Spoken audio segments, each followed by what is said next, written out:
Today's story is called Ants Day Off, and it's written by Bonny Becker and illustrated by Nina Landon. "I'm taking the day off," said Bart. "I'm tired of working." "No ant has ever taken a day off," his friend Floyd reminded him. "Never in the history of antdom." Bart and Floyd were sand ants. They spent their days underground working all the time. They had never seen the sky or felt the rain. But this morning, as Bart toiled about the mound of sand he was moving from tunnel 929B to tunnel 49A, he glanced up. High above was a glimmer of blue, and far away it called to him. "Come, little ant, come out and play." "You must work and work and work some more," Floyd said, seeing the wild gleam in Bart's eyes. "Happiness is an unfinished chore." But it was too late. Bart threw down his load of sand and began to climb. "Don't!" cried Floyd. "They'll never let you back in." Up and up Bart scrambled until his head popped out into a bright spring day. He nearly fainted with all the shock of it all. The sky was too high to imagine an end to it. A breeze tugged at his antenna, and the sun felt golden warm on his head. "Get a move on," barked a stern ant guarding the nest. "Food patrol's over there." Bart hurried down around the mound to join the line. All the other ants kept their eyes straight ahead and their noses to the ground as they marched toward the remains of a giant bagel. But Bart saw an opening in the grass, and he scurried away. He came to a broad river. "Row," said a voice. "Row," said another voice. And Bart peered around the edge of a flower. He saw two frogs. "Gently down the stream," said one frog. "Merrily, merrily, merrily, merrily," said the other frog. And they croaked together. "Life is but a dream." Bart hopped onto the leaf lying near the water's edge and pushed himself up into the stream. "Hello," he cried to the frogs. Then, to his horror, the larger frog snapped a fly right into his mouth, and the smaller frog eyed Bart hungrily. Bart better get out of there, he's going to get eaten. The frog's tongues flicked out, but just then the current picked up and Bart floated out of reach. The little frog settled back with a blank. "Row," he cried. "Row," croaked the big frog. Inside his head, Bart heard a tiny voice. It sounded just like Floyd. "Always work, never rest, you'll see what comes out of idleness," the Floyd voice said. "Perhaps I should go back to the nest," Bart thought, and suddenly his leaf got caught on a branch and he spun around to a stop. Bart scrambled to the shore. A tall dandelion stood in his way. Maybe he would just see a bit more of the world before he went back. He's going to climb that dandelion and take a look up what it looks like up there. The petals were soft, the sun was warm.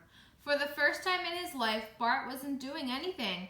"Don't you feel bad?" the Floyd voice said. "Lying here lazy and useless while your fellow ants struggle below?" "I guess I do," Bart thought, but it was very pleasant just the same. He yawned and closed his eyes. Was this a nap? He heard tales of such things back in the nest. Bart had never taken a nap before. I love to take naps. The air beat against him in gently tickling waves. Bart murmured. He rolled over. Hovering above him was a huge honeybee brimming with pollen. Down she came, landing right on top of him. "Help!" he squawked. The bee busily gathered her pollen, then took off, taking Bart with her. So as that bee gathered pollen, she went and took Bart too. Uh-oh, I think Bart's up for an adventure. She flew up and down and up and down, and Bart could see the sky and the field and the sky and the field. Ah! A sneeze tickled his nose. Achoo! Bart fell down and down and down and landed with a whomp right on another dandelion. Poor Bart. He scrambled to his feet. "I'm alive," he cried, "and I'm probably the only sand ant ever in the history of antdom to fly. Bart didn't notice the dark clouds in the sky. Plop, plop, flippity plop, plop, plop. What do you think's happening? Bart looked up. His first ever rain. Splosh, splish, splosh. Raindrops burst upon him. The dandelion swayed and Bart slipped off into a puddle and came up gasping. He had to get back to the nest. They'll never let you in. Floyd's voice came rushing back. Get a move on. Never stop. Never tarry. An ant who wastes time will never marry. That they all came back to him, the words every ant had ever heard from the day he was hatched. So now he's stuck in a rainstorm. How's he going to get back home? He staggered up to the entrance of a nest. There at the top stood this giant guard ant. Bart realized with a horrible start that he had carried nothing. No lace bug wing, no bagel crumb, not even a grain of sand. Nothing useful. Halt! Cried the guard. Who goes there? It's me, stammered Bart. Bart the sand ant. Sand ant? What are you doing out here? He's like the police ant, right? He's making sure everyone's where they need to be and following the rules. What do you think he's going to tell the guard ant?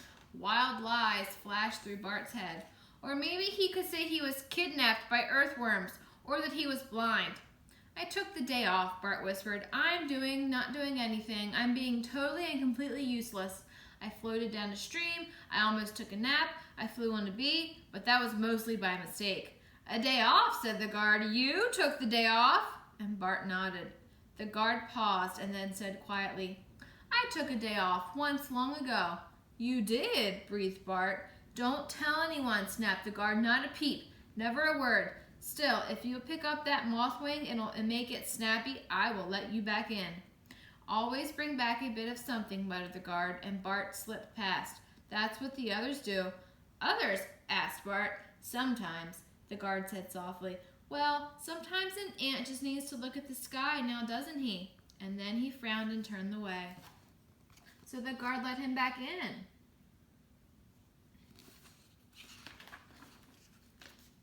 Bart hurried himself to 929B. Floyd had cleared away his mound of sand and Bart's too. I'll do twice as much tomorrow, Bart promised. Tell me about your day off, Floyd whispered. Tell me everything. And Bart did. Once and twice, again and again, and all through the summer, Bart told Floyd about the sun and the frogs and the rain.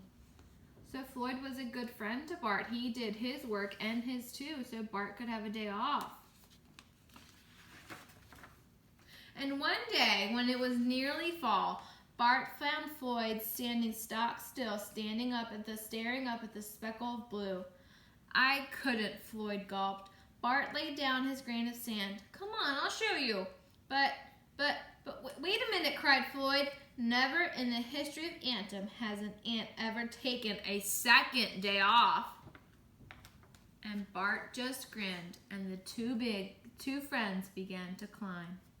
The end. I hope you liked that story. I'll see you next time.